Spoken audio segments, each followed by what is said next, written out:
penjara. Tim Liputan, Berita 1.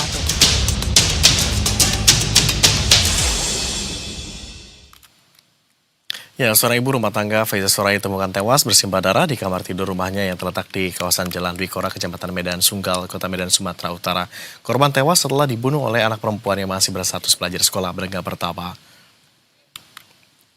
Kasus pembunuhan yang diduga dilakukan begitu oleh 12 tahun terhadap ibu kandungnya menjadi potret kelam dari sekian banyak kasus serupa di tanah air tentang relasi kuasa keluarga yang retak, lalu kemudian apa yang sebenarnya bisa terjadi di balik pintu rumah. Kita akan membahasnya bersama dengan psikolog anak Mbak Vera Itabiliana dan juga kriminolog Mbak Hanifah Hasna yang sudah bergabung secara virtual bersama kami. Selamat sore. Selamat sore Mas Agung. Mbak Iva, Mbak Vera, sehat Mbak Iva? Mbak Vera. Alhamdulillah. Sehat. Terima kasih sudah berkenan bergabung sama kami di Berita 1 Utama, tampilan baru saya, Mbak Iva.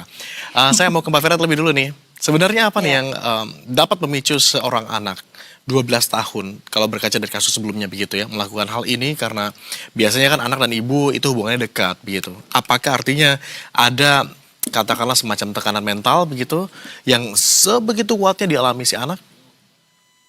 Oke, ini saya tidak bisa bicara khusus tentang kasus ini kan ya, karena tidak menanganinya secara langsung. Cuma kalau pembahasan secara umum, kenapa ada anak yang sampai tega menyakiti bahkan menghilangkan nyawa orang tuanya, tentu saja ini dilatar belakangi faktor-faktor yang mungkin sangat ekstrim gitu ya dalam kehidupan anak ini yang kita belum tahu apa saja gitu ya.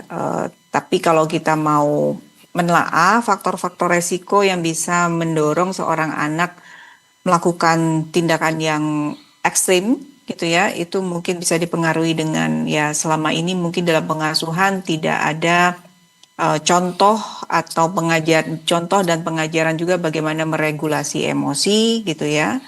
Terus juga dalam pengasuhannya mungkin ada perlakuan-perlakuan yang memang kurang tepat untuk usia anak ini gitu. Dan kalau misalnya tindakan ekstrimnya ini memang yang dilakukan adalah suatu kekerasan gitu ya, kemungkinan besar memang dalam sepanjang kehidupan anak ini memang dia sangat berkaitan dengan kekerasan itu gitu. Baik misalnya dia terbiasa melihat kekerasan atau dirinya sendiri menjadi korban dari kekerasan itu. Begitu Mas Agung yang saya bisa sampaikan. Oke, Mbak Iva, mungkin ada pandangan berbeda atau justru dari kacamata psikolog juga ini sejalan seperti apa disampaikan oleh Mbak Vera.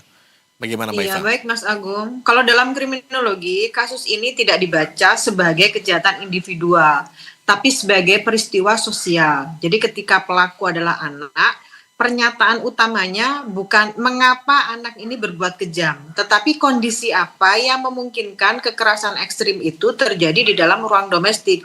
Jadi sama seperti yang Mbak Vera tadi sampaikan. Jadi secara psikologi seperti apa gitu ya. Lalu kriminologi juga melihat adanya lingkungan kriminogenik, di mana situasi rumah tangga yang memungkinkan terjadinya konflik. Adanya ketimpangan relasi kuasa atau tekanan struktural yang berlangsung tanpa mekanisme perlindungan yang memadai. Jadi kalau kita lihat fokus dari kriminologi adalah kegagalan sistem sosial. Bisa jadi keluarga dan perlindungan anak, bukan penilaian moral terhadap pelaku anak ini, tapi bagaimana selama ini anak merasa di rumah itu seperti apa, bagaimana cara orang tua meregulasi emosi seperti yang Mbak Vera sampaikan tadi, dan bagaimana perlindungan termasuk perlindungan perasaan atau pikiran anak dari kondisi-kondisi yang membuat dia tidak nyaman. Oke, tidak bisa kita kemudian menggarisbawahi mengapa anak begitu, tetapi apa yang menjadi pendorongnya begitu. Ini kan 12 tahun, kemudian melakukan tindakannya terhadap korban ibu kandungnya sendiri. Saya mau coba ke Mbak Vera. Apakah di sini ada katakanlah cracking antara hubungan ibu dan anak yang mungkin saja bisa terbaca? Karena biasanya tadi ibu dan anak punya kedekatan secara emosional yang lebih, apalagi ketika anaknya belum beranjak dewasa begitu. Jadi gini, saya cerita sedikit mungkin Mas Agung ya tentang ada satu kasus lain yang memang datang ke tempat praktek gitu. Jadi si anak ini, klien anak ini menjadi korban kekerasan di rumah ya dari perlakuan dari orang tuanya. Jadi orang tuanya terbiasa untuk kalau dia salah sedikit itu dia menerima kekerasan fisik, dihukum, dipukul, ditendang dan sebagainya gitu. Nah, anak ini terus tumbuh besar gitu ya dengan pemikiran bahwa karena dia selalu setiap hari mengalami hal yang sama gitu ya, kekerasan fisik ini sudah menjadi warna kehidupannya, gitu si anak ini sampai punya pemikiran bahwa memang seperti itulah hubungan antara orang tua dan anak, gitu. Nah, Oke. dibandingkan sama anak yang memang tidak terbiasa menerima kekerasan fisik. Ya, karena dia tidak terbiasa, ada banyak barriernya tuh Mas Agung untuk melakukan satu kekerasan kepada orang lain atau Oke. ke orang tuanya. Karena memang dia tidak terbiasa dengan hal itu. Gitu. Oke, Sama Kak. juga misalnya ketika anak yang tantrum gitu ya, dia terbiasa untuk selalu diberikan apa yang dia mau gitu. Nah, tantrumnya akan awet tuh. Dibandingkan dengan anak yang kalau tantrum ya dia tidak akan mendapatkan apa yang dia mau, dia dibantu ditenangkan saja gitu. Sehingga perilaku tantrumnya jadi akan hilang karena dia tidak terbiasa dengan hal itu. Oke. Jadi anak sangat dipengaruhi, sangat tumbuh dalam pembiasaan gitu ya. Ya dari apa yang terjadi dari hari ke hari dalam kehidupannya itu yang akan menempel. Gitu. Baik, bagaimanapun juga ini sedikit banyak dipengaruhi oleh katakanlah pembiasaan. Tadi Mbak Vera menyebutkan memang sudah ada warna tindak kekerasan begitu yang anak bisa saja baca dari hari ke hari sehingga melihat bahwa kekerasan kemudian sebagai hal yang biasa terjadi. Begitu ya kalau memang sudah terbiasa. Berbeda dengan kondisi mereka yang mungkin tumbuh dibesarkan tanpa melibatkan katakanlah peristiwa-peristiwa atau juga gambaran-gambaran kekerasan. Dengan demikian mereka akan berpikir berulang kali atau ada barrier tertentu seperti yang disampaikan Mbak Vera untuk melakukan tindak kekerasan. Saya mungkin coba ke Mbak Iva. Kalau dari kacamata atau segi keilmuan kriminologi, tindakan kekerasan, tindakan katakanlah pembunuhan ini bisakah diantisipasi atau mungkin diprediksi sampai batas mana anak ini kemudian bisa berpotensi melakukan tindakan yang jauh seperti itu, sehingga tentu hal seperti ini bisa kita hindari. Ya, baik. Kalau kita prediksi sebetulnya yang bisa memprediksi itu adalah orang-orang terdekat, terutama orang tua. Sejauh mana sih anak ini bisa menghargai diri sendiri? Sejauh mana sih perilakunya itu bisa dikontrol? Bagaimana anak-anak ini bisa meregulasi emosi? Bagaimana cara anak-anak ini meluapkan emosinya? Karena pada dasarnya kalau kita melihat dari banyaknya tusukan nih, ada sampai 20 tusukan, ini menunjukkan bahwa anak ini tidak bisa mengendalikan kontrol. Gitu ya. Jadi tidak bisa mengendalikan kontrol itu bukan hanya saat itu, tapi sudah berlangsung lama. Artinya anak dengan kondisi yang baik-baik saja sebetulnya itu belum tentu dia baik. Jangan-jangan dia menyimpan luka, menyimpan kemarahan yang akhirnya akan keluar atau muncul bila triggernya itu ada gitu ya. Misalnya ada kemarahan sehingga dia harus meluapkan emosinya. Jadi emosi yang keluar ini sebetulnya adalah eskalasi dari kondisi yang dirasakan tidak nyaman gitu ya. Jadi sebetulnya bukan niat kriminal karena anak itu lahir bukan untuk menjadi kriminal. Mereka bangun tidur itu tidak akan menjadi pelaku. Tetapi perilaku-perilaku menyimpang atau perilaku kriminal itu dibangun secara sistemis oleh keluarga itu sendiri, tetapi tidak disadari bahwa keluarga yang tidak harmonis atau kondisi-kondisi rentan ini akan mengakibatkan anak akan melakukan kekerasan di kemudian hari. Oke, ini sebabnya Anda tadi Mbak Iva menyebutkan bahwa tidak bisa kita langsung melabeli anak ini sebagai pelaku karena beliau juga bisa jadi merupakan korban begitu ya dari sistem yang sudah terbangun. Apakah ini juga yang menjadi alasan? Mungkin penyidik harus ekstra hati-hati, harus sangat berhati-hati dalam menentukan begitu positioning anak ini begitu. Iya benar sekali, karena bagaimanapun juga penyidik yang pertama kali harus dilakukan adalah menggunakan sistem peradilan pidana anak, di mana yang harus dilindungi itu adalah anak itu sendiri. Karena bagaimanapun juga sejauh ini anak kan masih tetap harus mendapatkan haknya untuk belajar. Tapi bagaimana dia mau belajar kalau stigma masyarakat sudah dijatuhkan ke dia, bahwa dia ada calon pelaku atau tertuduh atau diduga pelaku. Padahal seharusnya alangkah indahnya kalau dia masih tetap sekolah. Tapi kan kondisi-kondisi seperti ini kan menjadi tidak mungkin. Dia harus hidup terisolasi, teralienasi. Padahal dengan kondisi seperti itu membuat dia menjadi semakin tertekan. Tetapi kondisi-kondisi inilah yang membuat atau memang memungkinkan dilakukan kepada anak dalam kondisi berhadapan dengan hukum seperti pada Oke, saat ini. kalau kita merujuk kepada salah satu kasus ini yang sedang terjadi begitu, kita mengetahui bahwa luka yang diterima korban ini sampai ada mungkin sekitar 20 tusukan begitu.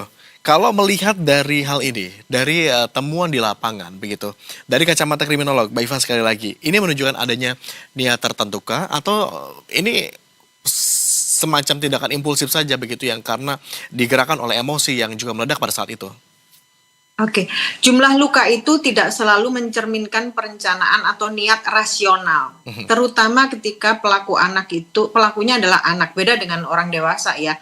Karena bagaimanapun juga anak 12 tahun itu sistem kontrolnya masih kurang. Mungkin Mbak Vera bisa menjelaskan. Jadi prefrontal cortexnya itu belum sempurna, di mana dia sempurna di usia 20 sampai 25 tahun. Sehingga yang kurang adalah kontrol diri. Jadi pola luka yang berulang dalam kasus anak itu lebih sering dibaca sebagai kekerasan situasional, di mana tindakan yang terjadi dalam konteks konflik domestik itu yang memuncak, jadi tanpa struktur perencanaan. Jadi ini sangat berbeda dengan pelaku dewasa. Jadi menunjukkan eskalasi kekerasan dalam situasi tertentu. Jadi bukan berarti ini ada niat kriminal dari anak tersebut, tapi bagaimana anak itu mengendalikan kemarahannya sehingga 20 tusukan itu terjadi. Oke, saya ke Mbak Vera kalau gitu. Tadi kami coba lihat Mbak Vera juga menganggukkan kepala beberapa kali. Anda sependapat dengan Mbak Iva, Mbak Vera, bahwa memang anak ini belum memiliki kontrol atas dirinya secara menyeluruh begitu. Kemudian juga apakah ini menjadi gambaran bahwa anak dalam melakukan tindakan sebetulnya dia belum mengetahui konsekuensi apa yang harus kemudian dia jalani ketika melakukan tindakan tersebut. Betul Mas Agung. Jadi kan tadi Mbak Iva sudah sebutkan tuh bagian otak yang kita sebut prefrontal cortex itu baru berfungsi optimal di usia 20 tahunan. Ini mungkin juga tadi ada kaitannya sama kasus yang lain tadi yang pelakunya usia 18 tahun ya. Gitu. Jadi prefrontal cortex ini sebetulnya yang membantu kita untuk menimbang konsekuensi jangka panjang dari apa yang kita lakukan. Gitu ya. Oh, kalau saya misalnya lakukan A, konsekuensinya adalah B. Nah, itu si prefrontal cortex itu yang membantu sehingga kita bisa mengambil keputusan, memilih solusi yang tepat. Gitu. Nah, itu baru di usia 20 tahunan tuh, 20, 25 itu baru berfungsi optimal gitu. Ya, coba aja Mas Agung mungkin bisa flashback sedikit di usia belasan tahun pernahkah melakukan suatu hal-hal yang kalau dipikir sekarang kok saya nggak mikir ya waktu itu. Nah, itu sebabnya gitu ya. Pasti Kita makin tua makin melakukan. banyak pertimbangan ya gitu untuk mengambil Gitu. sikap, mikir ke kanan, kiri, depan, belakang dampaknya akan seperti Betul. apa, baru ambil langkah. Tapi kalau anak yang katakanlah masih relatif lebih muda, tampaknya mau ke kanan aja, kiri aja gitu ya. Iya, karena karena prefrontal cortexnya belum berfungsi optimal, yang mengambil kendali adalah emosi. Gitu. Nah, emosi dalam situasi stres gitu, dalam situasi tertekan itu pilihannya dua, flight or fight. Pergi, ya, lari atau lawan. Nah, lawan ini, kalau misalnya pilihannya lawan, itu balik lagi ke referensi yang tadi kita bahas gitu. Selama ini dia lihat apa cara-caranya yang terbiasa dia lihat. Kalau yang terbiasa dia lihat adalah kekerasan, yes, dia akan pilih ke sana karena itu yang dekat dengan preferensi dengan value-value yang selama ini tertanam di dia. Ini tidak hanya kita bicara soal pengasuhan ya Mas Agung, tapi mungkin misalnya anak ini terbiasa konsumsi video game yang berbau kekerasan atau tontonan-tontonan yang berbau kekerasan, itu juga ikut berpengaruh. Oke, Gitu. ada kontribusi dari apa yang kemudian anak-anak ini juga tonton, termasuk video game, tayangan-tayangan yang juga bermuatan kekerasan, begitu. Saya mau ke Mbak Iva kalau begitu. Kalau kita coba melihat dari konstruksi kasus ini, begitu, tentu anak juga kan meninggalkan trauma yang begitu besar begitu ya pada si anak.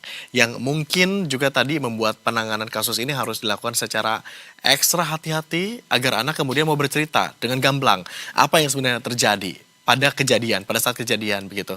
Apa yang kemudian mesti diperhatikan betul oleh penyidik, Mbak Iva? Oke, jadi sebetulnya yang harus dilakukan penyelidik yang pertama adalah membuat anak menjadi nyaman. Karena bagaimanapun juga kondisi-kondisi penyelidikan dan penyidikan atau BAP itu di ruangan yang secara kasat mata aja orang dewasa merasa tidak nyaman. Berarti kan harus memberikan ruang-ruangan yang membuat dia yang pertama merasakan nyaman dan tenang dan tidak terintimidasi. Lalu memberikan pendampingan profesional, baik dari KPAI, dari psikolog, psikolog forensik dan lain-lain, sehingga anak merasa bahwa ini dia tidak sedang diserang. Walaupun pada akhirnya dia tetap harus bisa menjelaskan apa yang dia rasakan ketika dia melakukan hal itu. Yang perlu diketahui adalah apakah ketika dia melakukan hal itu atau perilaku ekstrim itu dia dalam kondisi sadar. Apakah dia tahu dampaknya gitu ya. Nah, ketika kondisi-kondisi ini tidak dia ketahui, berarti yang harus turun adalah para psikolog untuk memulihkan. Sebetulnya yang harus dilakukan bukan memberikan hukuman, tetapi memberikan pendampingan karena ini masih anak, yang ujungnya adalah anak ini tidak akan melakukan hal lain. Itu yang pertama. Yang kedua, bagaimana caranya agar anak-anak lain yang berpotensi akan melakukan kekerasan itu tidak mengikuti cara-cara anak ini dalam meluapkan emosinya. Karena bagaimanapun juga di Indonesia copycat itu sangat-sangat besar. Ketika ada satu kasus yang muncul, itu akan cepat sekali kondisi-kondisi atau kekerasan-kekerasan yang muncul serupa terjadi ya. Ya, kayak resonance effect gitu ya. Di sini berdering, di sini juga ikut berdering, kemudian menular ke titik-titik lain gitu. Benar sekali. Jadi tetap yang harus dilakukan adalah perlindungan anak, karena hak-hak anak itu tetap harus diberikan kepada oleh para penyidik dan para pemangku kebijakan ini. Oke, dalam kasus ini KPAI juga menyebut bahwa sang anak menyesali perbuatannya begitu. Pendampingan psikologis apa, ini menyambung pernyataan Mbak Iva juga, tapi saya ke Mbak Vera. Pendampingan psikologis seperti apa Mbak Vera yang paling tepat untuk diberikan kepada anak yang katakanlah tengah berhadapan dengan hukum dalam kasus seperti ini? Pendampingan yang tepat adalah misalnya benar-benar mendampingi dalam arti mendampingi anak ini melewati semua proses yang harus dia lewati gitu ya. Proses hukumnya, proses konsekuensi apa yang harus dia terima gitu ya. Dan ini kan bisa menimbulkan emosi yang berbeda-beda pada waktu yang berbeda-beda juga gitu ya. Katakanlah misalnya di awal dia bisa takut, bisa masih ada marahnya, terus tadi Mas Agung bilang dia sudah menyesali gitu ya. Nah ini juga jadi pendampingan itu tentu mendampingi setiap emosi yang muncul gitu ya. Begitu juga ketika nanti misalnya dia tambah usia, pemahamannya berubah dengan apa yang dia terhadap apa yang dia lakukan, itu memunculkan emosi yang berbeda juga gitu. Nah, pendampingan tentu juga meliputi menyiapkan anak ini untuk menghadapi kehidupan kedepannya seperti apa. Nah, yang lebih terpenting adalah dia tahu tadi bagus kalau sudah menyesali ya, karena sangat penting untuk anak ini menyadari bahwa apa yang dia lakukan ini salah. Ini untuk mencegah supaya dia tidak mengulangi pilihan solusi yang sama di kemudian harinya, karena kan usianya masih panjang nih, hidupannya masih terbentang panjang di depan sana gitu ya. Dan anak ini juga perlu diajarkan dilatih bagaimana memanage emosinya, memilih solusinya yang tepat. Kalau kamu lagi marah sebaiknya apa yang bisa dilakukan gitu. Nah, itu termasuk juga pendampingan psikologis yang perlu dilakukan untuk anak ini gitu ya. Oke. Ada konsekuensi yang perlu diterima dalam setiap perbuatan. Bagaimana kemudian seorang anak yang tadi Mbak Iva juga menyebutkan bahwa belum memiliki kontrol penuh atas dirinya, kemudian harus melewati konsekuensi ini, hingga akhirnya kemudian suatu hari kembali ke masyarakat dengan baik, dengan seperti sedia kala. Mbak Iva. Ya, baik. Saya sampai kaget. Jadi sebetulnya, baik. Sebetulnya yang dilakukan pihak penegak hukum itu adalah memberikan rehabilitasi, karena bagaimanapun juga seperti yang Mas Agung sampaikan, ini bukan penghukuman, tetapi sesuatu yang harus tepat dilakukan kepada anak, yaitu rehabilitasi, karena dia harus tetap menjalankan hidupnya setelah ini, dan dia tetap harus menerima hak-haknya sebagai anak, di mana dia tetap harus bisa belajar dan hal yang lainnya. Terutama ketika dia sudah melakukan kejahatan, anak-anak ini yang harus difokuskan adalah bagaimana biar anak ini tidak melakukan ulang. Seperti yang Mbak Vera tadi sampaikan, bahwa pengulangan itu bukan berarti dia mau melakukan kejahatan, tapi mekanisme di dalam otaknya dan kendali diri itu tidak ada, karena sudah terbentuk sekian lama bahwa cara menyelesaikan masalah adalah dengan cara kekerasan. Bahkan yang perlu diketahui adalah kekerasan itu sebetulnya bukan hanya kekerasan fisik, tetapi mendiamkan, menolak kemarahan, tidak menerima kekecewaan, itu juga bentuk-bentuk kekerasan dalam rumah tangga. Tapi hal ini juga yang mungkin sering diabaikan oleh keluarga, oleh orang tua, sehingga ketika anak meledak, orang-orang di luar sana selalu bertanya, kenapa anak bisa melakukan hal itu? Padahal kita tidak melihat ke belakang betapa terlukanya dia selama ini hidup dengan keluarga yang broken marriage gitu ya. Itu membuat anak-anak yang tidak pernah melihat kekerasan mungkin, tetapi dia melakukan kekerasan. Kalau di kriminologi, anak-anak melakukan kejahatan itu biasanya dari proses belajar. Differential association itu menyatakan bahwa semua orang yang melakukan kejahatan berasal dari pembelajaran. Nah, kalau pembelajaran dari anak, dari mana? Apakah dari peer groupnya atau dari tontonannya?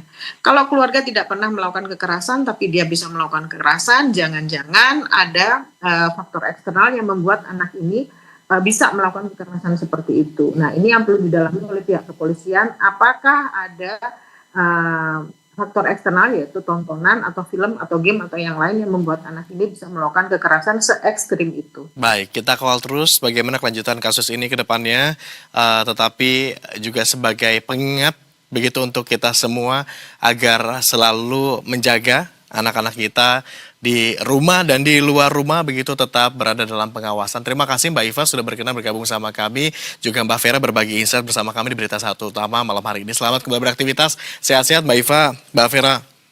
Terima kasih Mas. Terima kasih. Terima kasih Mbak Vera. Terima kasih Mbak Iva.